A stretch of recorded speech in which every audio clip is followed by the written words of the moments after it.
माई मेरे श्याम लगो। आहा, क्या बढ़िया बात प्रहलाद जी ने कही।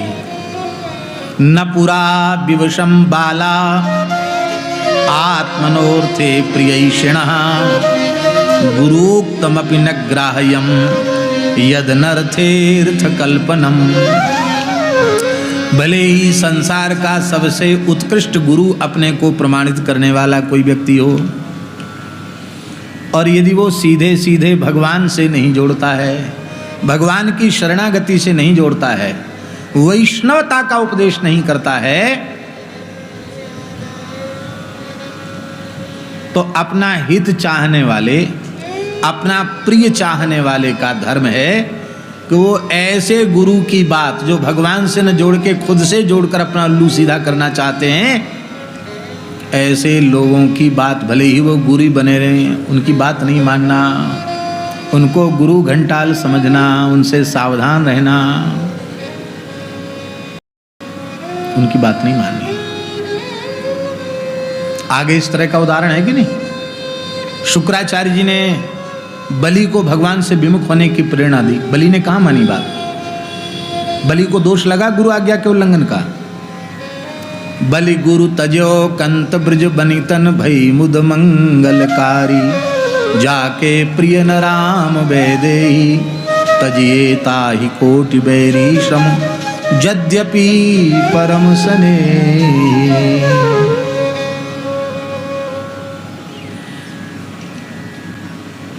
सौराष्ट्र के सुरेंद्रनगर जिले के एक गांव में हम गए। एक बड़े नामनिष्ठ सद्गृहस्थ महापुरुष थे। अंतिम क्षण में भी भगवान नाम स्मरण करते हुए, राधा श्याम सुंदर का ध्यान करते हुए, महान प्रेमी संतों के समान उन्होंने देह का विसर्जन किया था। वृंदावन से बहुत संत पधारे थे, पूज्य गुरुदेव भी गए थे। दास कथा कह रहा था उस उत्सव में। और गांव का नाम हम नहीं लेंगे, क्यों गांव का नाम लेने से ठीक नहीं है। तो वहां सबको उन महानुभाव ने उस संत के उत्सव में निमंत्रित किया, पूरे गांव को। आप सब लोग कथा में आए, यहीं भोजन करें। तुमसे एक पैसा किसी से नहीं चाहिए, बस तुम अपना समय दो, कथा सुनो, कीर्तन करो और दोनों समय प्रसाद पाओ। 2 समय की कथा थी, दोनों समय प्रसाद पाओ। और ऐसे भोले भाले लोग, हम आपको क्या बताएं, उनको ठीक से हिंदी नहीं थी, एकदम देहात के गांव के लोग, फिर भी वे बड़ी श्रद्धा से बैठे रहते थे। कुछ तो समझते होंगे, एकदम बड़े बूढ़े शायद न समझते हों, क्योंकि जो समझते हैं उनकी शक्ल सूरत दिखाई पड़ती है ना कि उनको भाव की जागृति हो रही है। ऐसे बैठे रहते तो हम समझते शायद ये नहीं समझते हमारी भाषा। कथा तो संपन्न हो गई, खूब बढ़िया जिमाया गया उनको। 2-2, 3-3 तरह के साग और रोज बदल बदल के मिठाई, खूब उदारता पूर्वक कथा संपन्न हो गई। हम सब लोग वृंदावन आ गए।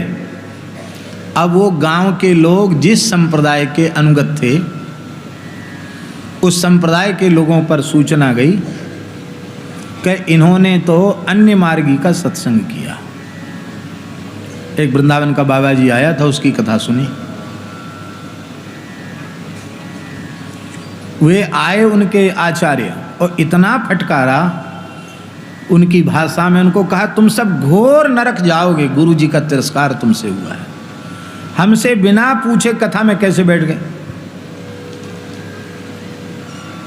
कहती यहाँ के लोगों ने कहा कि इस बहुत अच्छी कथा हो रही है, कल्याण हो जाएगा। अरे बोले, कल्याण का ठेका तो हमने ले रखा ना तुम्हारा। हम काहे लिए साधु बने, भजन करने के लिए साधु बने। तुम तो मेहनत करके कमाओ और हम जब आए तो भेंट पूजा कर दो, इसी से तुमको कल्याण मिल जाएगा। और खुल के कहें तो किस लोक में तुम जाना चाहे तो अभी यहीं से रिजर्वेशन करा देते हैं। ये कहा नहीं होगा, लेकिन हम उसको व्याख्यान की दृष्टि से कह रहे हैं।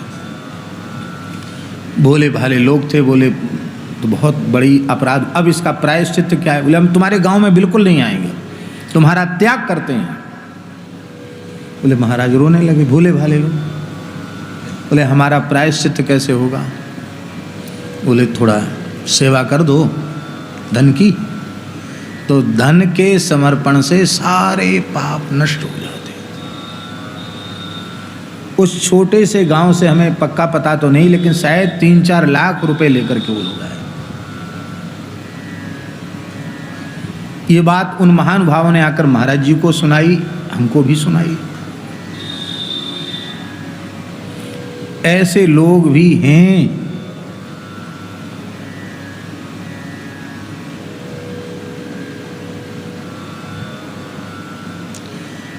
कृष्ण प्रीति, कृष्ण प्रीति रस भावित वृत्ति ही क्रियताम यदि कुतोपि लभ्यते। श्री कृष्ण रस से युक्त जो बुद्धि है, वो जहां मिल जाए वहीं से ले लो। एक कट्टरता में कुछ नहीं रखा है, ईमानदारी से भजन करो। और ऐसे कोई मिल जाए आपको तो लंबी दंडोत करके कह दो कृष्णम वंदे जगत गुरुम।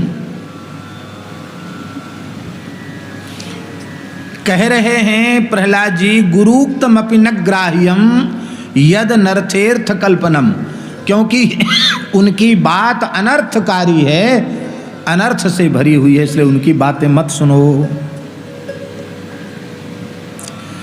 यदुक्त्या न प्रबुध्येत सुप्तस्त्वज्ञान निद्रया न श्रद्धाध्यान मतम तस्य यथांधो यंधनायकः। क्या बढ़िया श्लोक है, लिखने योग्य श्लोक है।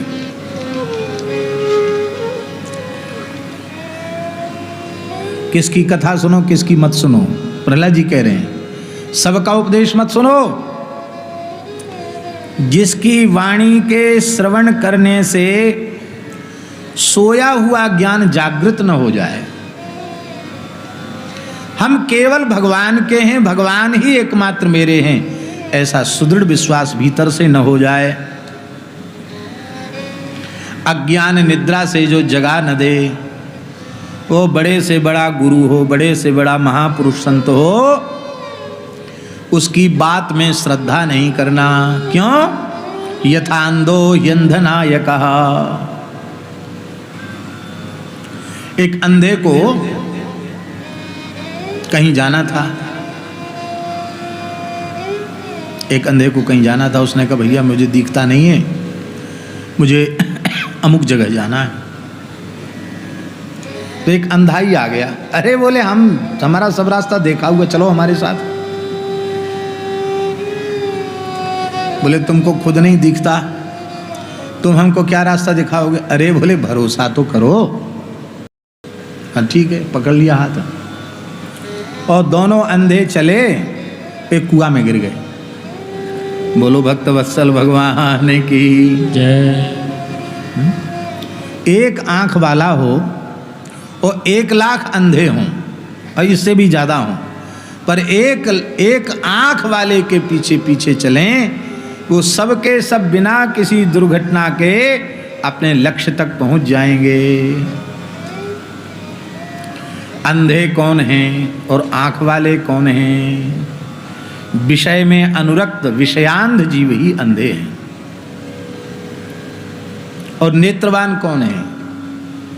दूर जाने की जरूरत नहीं है। इसी गिरिराज जी की तरेटी में हमारे ठाकुर जी गैया चरा रहे थे और उस समय वेणु गीत के प्रकरण में गोपियों ने क्या कहा? अक्षणवतां फलमिदं न परं विदामा सख्यः पशूननु विवेशयतोर्वयस्यै वक्त्रं ब्रजेश सुतयो रनुवेणुजुष्टं यैर्वा निपीत मनुरक्त कटाक्ष मोक्षम। अरे सखियो, इन देहधारियों के नेत्रवान होने का यदि कोई सर्वोत्कृष्ट फल है तो वो यही है कि बंसी बजाते, गैया चराते, मंद मंद मुस्कुराते, तिरछी चितवन से निहारते, गिरिराज जी की तलहटी में गैया चराते कृष्ण बलदेव का दर्शन। समझ गए बात? जिनकी आंख भगवत साक्षात्कार का सुख प्राप्त कर चुकी है, इसी जीवन में इन्हीं नेत्रों से भगवान का साक्षात दर्शन हो गया है, वे नेत्रवान हैं, उनका पल्ला पकड़ लो, गड्ढे में नहीं गिरोगे, संसार के गड्ढे में नहीं गिरोगे, भगवान के चरणों तक पहुंच जाओगे।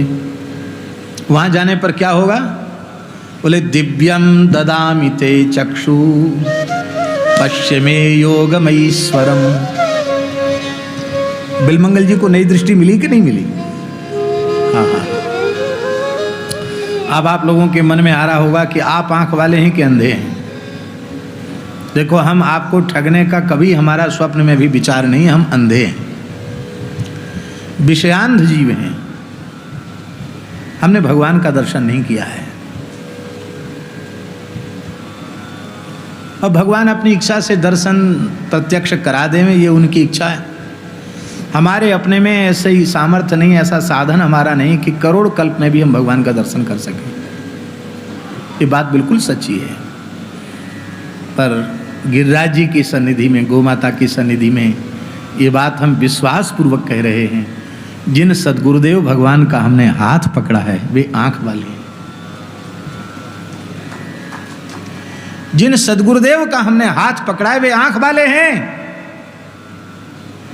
आप मानो न माने, हम 100% से ऊपर कोई विश्वास होता तो हम कहते हैं आंख वाले हैं। हमने उनका हाथ पकड़ा है।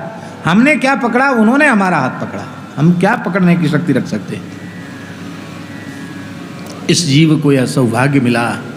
महाप्रयाण की बेला में भी महाराज जी ने हमारा हाथ पकड़ रखा था, आज भी वे हाथ पकड़े हुए हैं।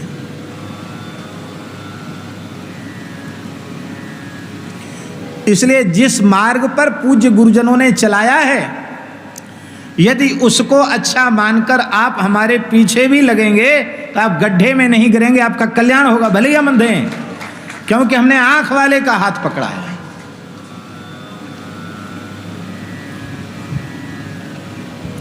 ये कहने का मतलब नहीं कि आप हमारे पीछे लगो, हमारे पीछे बिल्कुल मत लगो। आंख वाले ही मिले उसी के पीछे लगो, कभी धोखे में मत रहना। साधु की, वैष्णव की क्या चले, मनुष्य के भी लक्षण हमारे में नहीं है। आप धोखे में मत रहना।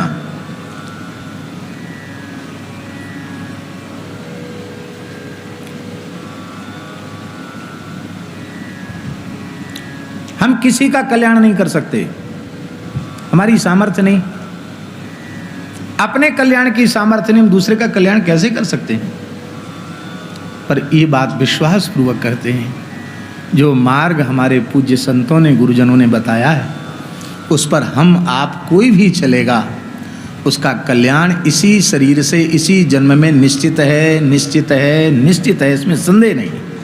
माई मेरे श्याम